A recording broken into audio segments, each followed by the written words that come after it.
नमस्कार दोस्तों। क्या आप जानते हैं गोगना शब्द का सही मतलब? ऋग्वेद के अकॉर्डिंग बहुत से हिंदू लोग उस जमाने में गौ मांस खाया करते थे और गौ मांस एक महंगा आइटम हुआ करता था। तो इसलिए लोग उस जमाने में गौ मांस को अपने यहाँ आए हुए गेस्ट को सर्व करने में भी यूज किया करते थे। और ऐसा कहने वाले या फिर इस बात को मानने वाले लोगों के अकॉर्डिंग इस टॉपिक पर सर्च करने के बाद कुछ डॉक्यूमेंट्स मिले जिनमें ये कुछ कॉमन बातें लिखी हुई थी।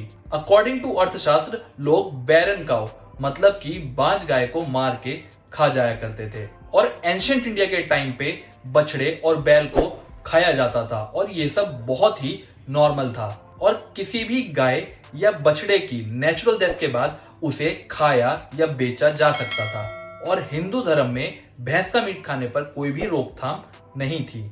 तो दोस्तों, ऐसा मानने वाले लोगों के अकॉर्डिंग अर्थशास्त्र और ऋग्वेद में ऐसा लिखा है कि बहुत से हिंदू लोग उस टाइम पे गौ मांस खाया करते थे और क्योंकि गौ मांस एक महंगा आइटम हुआ करता था तो लोग इसे अपने यहाँ आए हुए गेस्ट को सर्व करने में भी यूज किया करते थे। ठीक वैसे ही जैसे आज के समय में आप चिकन, मटन या फिर छोले और पनीर का अरेंजमेंट अपने यहाँ आए हुए गेस्ट या रिश्तेदारों के लिए करते हैं। और क्योंकि गाय को उस टाइम पे मोस्ट इंपॉर्टेंट वेल्थ माना जाता था तो अपने यहाँ आए हुए गेस्ट को रिस्पेक्ट देने के लिए लोग ऐसा करते थे। या फिर कोई भी गाय जिसकी नेचुरल डेथ हो जाए और या फिर जैसे आज के टाइम पे चिकन और मटन शॉप्स पे खरीदे जाते हैं वैसे ही उस टाइम पे गाय को खरीदा और बेचना सब इसी का पार्ट थे। लेकिन ऐसे बातों को सच कैसे माना जा सकता है जिनका कोई प्रूफ ही ना हो? क्योंकि अगर वेदों और शास्त्रों की मानी जाए तो पूरे भारतवर्ष में शुरू से ही जीव हत्या के लिए बहुत भयानक पनिशमेंट्स का रूल रहा है। फिर चाहे किसी ने भी वो हत्या किसी भी इंसान की हो या फिर जानवर की। और हिंदू धर्म में गाय को शुरू से ही माता का दर्जा दिया गया है और तब से ही गौ हत्या पर मृत्यु दंड का प्रावधान भी चला आ रहा है। तो लोगों को चाहिए कि पहले ऐसी बातों पर सर्च करके पढ़ ले और फिर ऐसी बातों पर विश्वास करें, क्योंकि आजकल सच और सही नॉलेज का लोगों तक पहुंचना बहुत मुश्किल हो गया है। पर फेक न्यूज और ऐसी अफवाहें फैलना और फैलाना बहुत ही आसान है। और बात करें बीते जून की तो इंडिया में बहुत से हिंदू ऑर्गेनाइजेशंस की मीटिंग में एक पॉपुलर प्रीचर साध्वी श्रीवास्तवा ने सजेस्ट किया कि गौ हत्या करने वाले लोगों को, गौ मांस खाने वाले लोगों को पब्लिकली फांसी की सजा दी जानी चाहिए।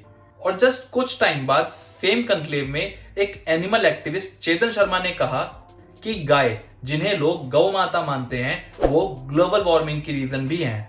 जब इन्हें मारा या काटा जाता है तो ईपीडब्ल्यू नाम की कोई चीज रिलीज होती है जो डायरेक्टली ग्लोबल वार्मिंग का रीजन बनती है, जिसे शायद इमोशनल पेन वेव भी कहा जाता है।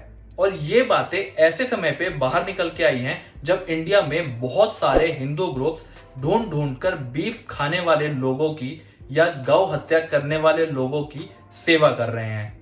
ऐसा माना जाता है कि सितंबर 2014 में नरेंद्र मोदी और राइट विंग के पावर में आने के बाद इस तरह की हत्याएं बढ़ गई है और सितंबर 2015 से तो बफेलो स्लॉटर पर भी रोक लगा दी गई है, जिससे बहुत सारे Muslim dominated buffalo meat industry को इकोनॉमिकली बहुत नुकसान हुआ है।